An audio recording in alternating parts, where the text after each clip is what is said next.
बिस्मिल्लाहिर्रहमानिर्रहीम। शुरू करता हूँ अल्लाह के पाक नाम से जो बहुत बड़ा मेहरबान नहायत रहने वाला है। दोस्तों, बहनों, भाइयों, बुजुर्गों, अस्सलाम वालेकुम व रहमतुल्लाहि व बरकातुहू।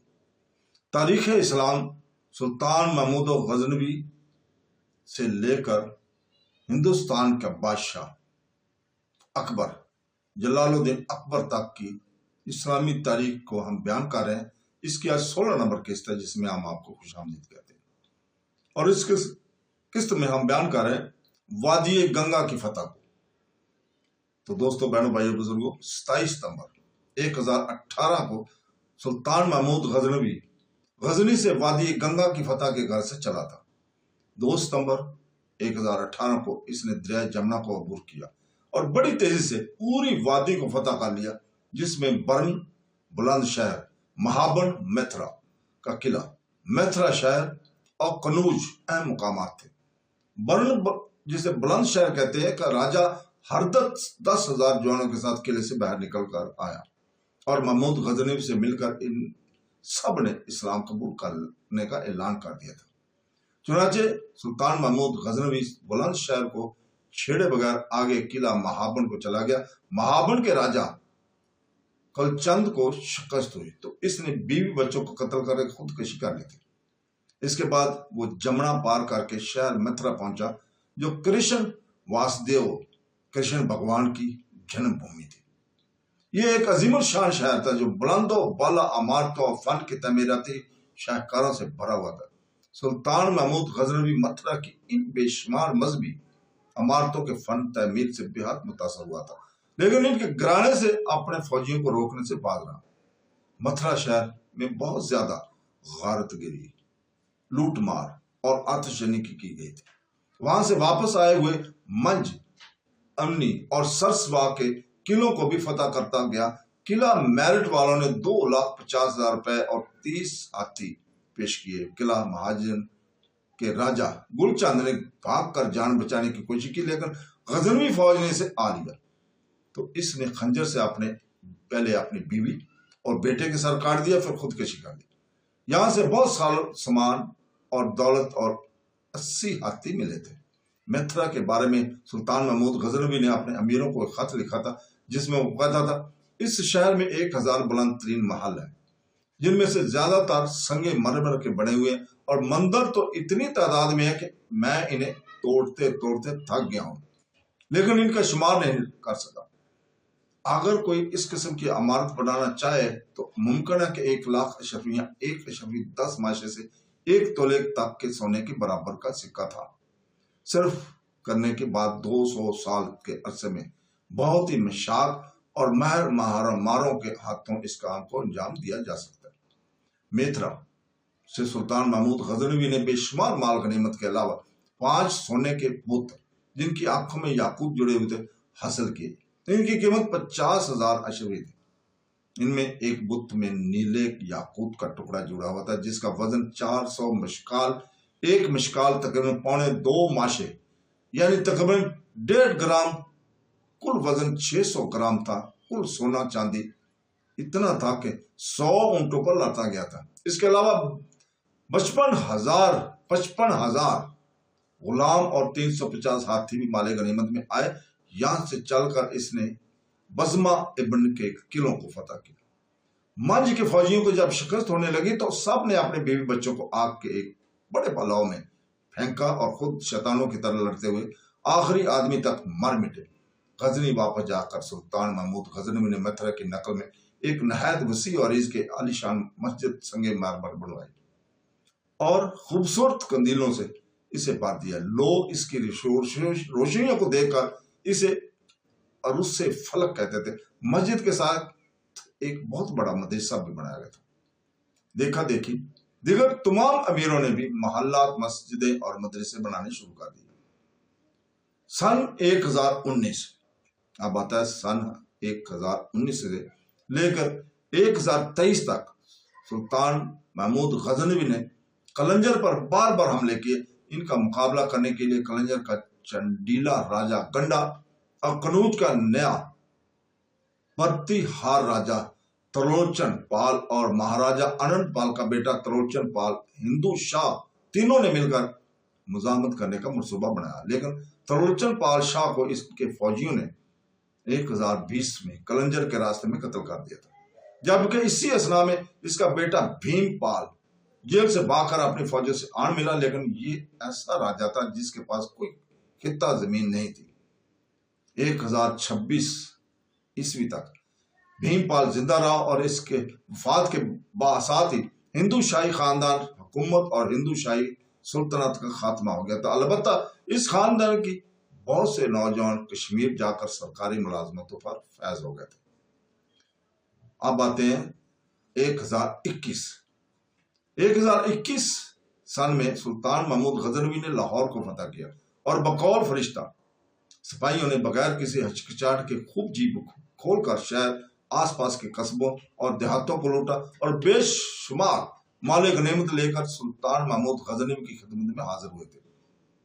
اکتوبر 1025 میں سلطان محمود غزنوی 30,000 باقاعدہ گھڑ سوار فوج اور بے شمار غلام ترک رضاکاروں کا لشکر جرار لے کر سومنات پر حملہ آور ہوا۔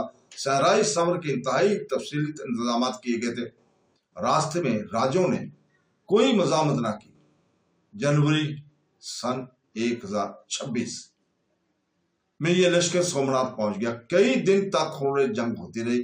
50,000 ہندو جنگ میں مارے گئے اور سومنات کا مندر فتح ہو گیا تھا۔ یہاں سے سلطان محمود غزنوی کو 2 کروڑ دینار مالیت کا غنیمت ملا، جبکہ 1 دینار 64.8 گرین سونے کے وزن کا ہوتا تھا۔ کل تقریباً 84 میٹرک ٹن سونے مالیت کا وہاں سے مال ملا تھا۔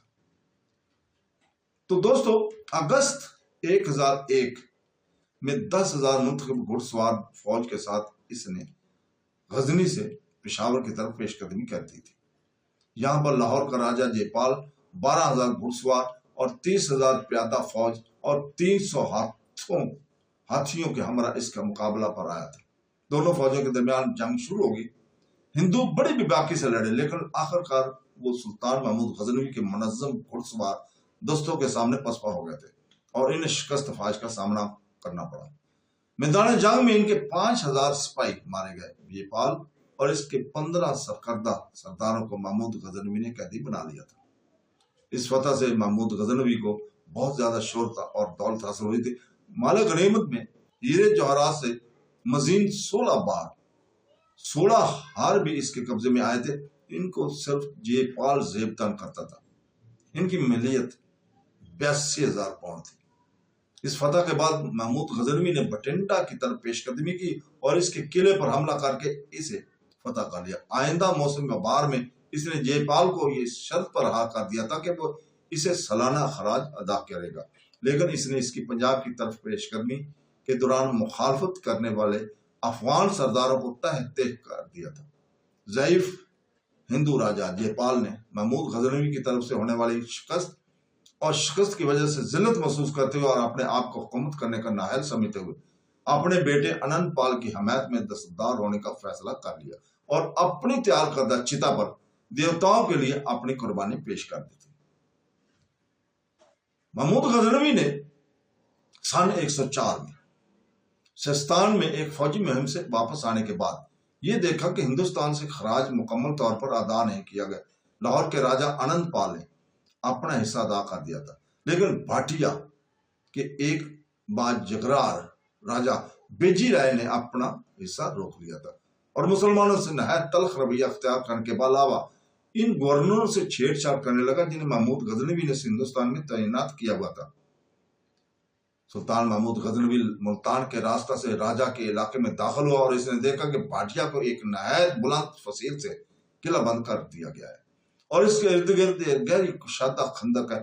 راجہ نے اپنی راجپوت فوج کو جنگ کے مطابق ترتیب دیا اور ہندوستانی مسلمانوں سے اس قدر بے باکی سے لڑے کہ لگاتار 3 دنوں کی جھڑپوں میں مؤخر الذکر پسپا ہوئے۔ تمام مضبوط مورچوں پر ہندوؤں کا قبضہ تھا اور مسلمانوں کو اس قدر نقصان کا سامنا کرنا پڑا تھا کہ وہ اب میدان جنگ کو چھوڑنے کی تیاری کرنے لگے تھے۔ آخرکار چوتھے روز محمود غزنوی نے اپنی فوج کے سامنے اپنا رخ مکہ مکرمہ کی طرف کیا اور سجدے میں گر گیا اور اپنے ہاتھ دعا کے لیے پھیلا دیے۔ اس نے چلا کر کہا، बुलंद आवाज से कहा, ऐ अल्लाह के रसूल सल्लल्लाहु अलैहि वसल्लम ने इसे फतह की बिशारत दे दी है। इसने बजाते खुद बड़े हमले की क़यादत की। सिपाहियों की जबरदस्त नारों से फजा गूंज उठनी और मुसलमानों ने इस कदर शिद्दत से हमला किया कि दुश्मन को शहर के दरवाजों तक धकेल दिया गया था। अगली सुबह भाटिया के किले को मुकम्मल तौर पर मसूर कर लिया गया और सिर्फ चंद दिनों में चारों तरफ के खंदकों को भर दिया गया। बीजी राय ने जब ये देखा कि अपनी पोजीशन को मुस्तहकम रखना नामुमकिन हो गया तो इसने किले को खाली कर दिया और इसके दफा के लिए एक मुख्तसर से छावनी को वहां छोड़ने के बाद इसने अपने बाकी मानदा दोस्तों के हमरा दरिया सिंध के किनारों पर उगे जंगल में पनाह ले ली थी। महमूद गजनवी की फौज के एक दस्ते ने जंगल में इसका ताक़ब किया। उन्होंने इसके मोर्चे पर हमला किया और इसे तंग घाटियों की तरफ भागने पर मजबूर कर दिया। इसके बेहतरीन दोस्त इसका साथ छोड़ गए थे उस वक्त, और जब इसे कैदी बनाया जाने लगा तो इसने अपनी तलवार से अपनी जिंदगी खत्म कर ली। इसके पैरोकार जिन्होंने अपने आका की मौत का बदला लेने की कोशिश की, इनमें से बेशुमार को तह तह कर दिया गया था। एक हमले के जरिए भाटिया पर कब्जा कर लिया गया। 280 हाथी, बेशुमार गुलाम और दिगर माले गनीमत बादशाह के हाथ लगे और एक फतह की हैसियत से गजनी की तरफ वो लौटा। सुल्तान महमूद गजनवी मुल्तान के पहले मुसलमान हुक्मरान शेख हमीद सदी ने अमीर सबुतगीन की अतात कर ली थी। ये हम बात कर रहे हैं तीसरा हमला मुल्तान पर, और इसे खराज अदा करता था। इसके बाद नासिर का बेटा और इसका पोता अबुल फतह दाऊद गजनी के सुल्तान का मती रहा, लेकिन 1005 में इसने लाहौर के राजा अनंत पाल से साजबाज करके इताअत का जुआ उतार फेंका। अब सुल्तान महमूद गजनवी ने मुल्तान को दोबारा फतह करने का मंसूबा बनाया। लिहाजा मौसम बहार के आगाज में एक बहुत बड़ी फौज के हमरा इसने इस मुकाम की तरफ पेशकदमी की। पेशावर की पहाड़ियों में अनंत पाल की फौजों ने इसका मुकाबला किया, लेकिन गजनी की फौज ने इन्हें जबरदस्त शिकस्त दो चार किया और दरिया चनाब के किनारे पर सोदरा के कस्बा तक इनका तवाक्कुफ किया गया। अब अनंत पाल अपने दारुल हुकूमत को छोड़कर कश्मीर की तरफ भाग गया। महमूद गजनवी भटिंडा के रास्ते मुल्तान की तरफ बढ़ा और 7 रोज तक इसका मुकम्मल मुहासरा किया। आरका दाऊद को गिरफ्तार कर लिया गया और इसे इस वादे पर माफी दे दी गई कि वो 20,000 तलाई दिरहम सालाना खराज के तौर पर अदा किया करेगा। हो सकता है कि सुल्तान महमूद गजनवी हिंदुस्तान में अपना क्याम तवील कर लेता, लेकिन इसके सुसर और काश्मीर के बादशाह अली खान की तरफ से इसके मगरबी इलाकों पर हमले की बहस इसे मजबूरन वापस गजनी की तरफ लौटना पड़ा। इसने हिंदुस्तान के मामलात एक हिंदू शहजादे सेवक पाल के सुपुर्द किए, जो पेशावर के हाकिम अबू अल्लाह के असर और रसूख से मुसलमान हो गया था। सुल्तान महमूद गजनवी के नैब सेवक पाल की बगावत ने महमूद गजनवी को सन 1005 और 6 में दोबारा हिंदुस्तान की सरजमीन पर ला खड़ा किया, क्योंकि इसने सुल्तान के तमाम अफसरों को इनके महकमों से निकाल दिया था। महमूद गजनवी ने सबसे पहले अपने दस्ते की एक हिस्सा को पेशकदमी करने का हुक्म दिया। दस्तों ने हिंदू फौज के सामने गैर मुतवक्का तौर पर जाहिर होकर इन्हें जबरदस्त शिकस्त गुजार किया। सेवक पाल को कैदी बना लिया गया था और इसे 4 लाख दिरहम जुर्माने के तौर पर अदा करने पर मजबूर किया गया और सारी जिंदगी सरकारी कैदी के तौर पर रखा गया। मुल्तान की बगावत में अनंत पाल की हमायत और गद्दाराना रवैया सुल्तान महमूद गजनवी के सीने में कांटे की तरह खटक रहा था। चुनाचे 1008 में मौसम बहार के अवैल में एक बहुत बड़ी फौज के हमरा एक अजीम मुहिम के साथ सिलसिला में हिंदुस्तान की तरफ गामजन हुआ। अनंत पाल जो मुसलमानों की ताकत से बाखबर था और इससे साबका नुकसान अभी तक याद थे, इसने हिंदुस्तानी राजाओं में मजहबी जोश खरोश पैदा करने के बाद इनसे दरख्वास्त की कि वो अर्ज मुकद्दस से अपना मुश्तरका दुश्मन को निकालने के लिए जदोजहद करें। इसकी अपील का खैर मुकदम किया गया और अजीन, गुलियार, कनौज, दिल्ली, अजमेर और कालंजर के राजाओं ने अपनी दस्तयाब फौजों को जमा किया और दरिया सिंध की जानब पेशकदमी कर दी। पंजाब की सरजमीन पर जमा होने वाले सबसे बड़ी फौज पेशावर की सरहदों पर मैदानों के सामने नमूदार हुई। फिर हर रोज इसमें अजावा होता चला गया। जंग की तैयारियों के लिए मुल्क के हर इलाके से माल और ज़र मुहैया किया गया और इसका हिब्बुल वतनी का मुजाहरा किया गया। کہ ملک کے طویل عریض سے ہندو عورتوں نے اپنے زیورات پگلا کر قومی مقصد کے لیے ذرائع فراہم کرنے کے لیے سونے اور چاندی کی صورت میں روانہ کیے۔ پنجاب کے شمال مغربی پہاڑی علاقہ کے ایک طاقتور قبیلے گکھڑ کے افراد 30,000 جنگجوؤں کے ہمراہ متحدہ فوجوں میں شامل ہو گئے۔ اسلامی فوجیں چاروں طرف سے گھر گئیں تو انہوں نے عام حملے کی خدشے کے پیش نظر خود خندق کھودنے کا فیصلہ کر لیا۔ تو دوستو یہیں پہ ہم رکتے ہیں، کل انشاءاللہ تعالی ہم یہیں سے شروع کریں گے۔ کل تک کے لیے اجازت، اللہ حافظ۔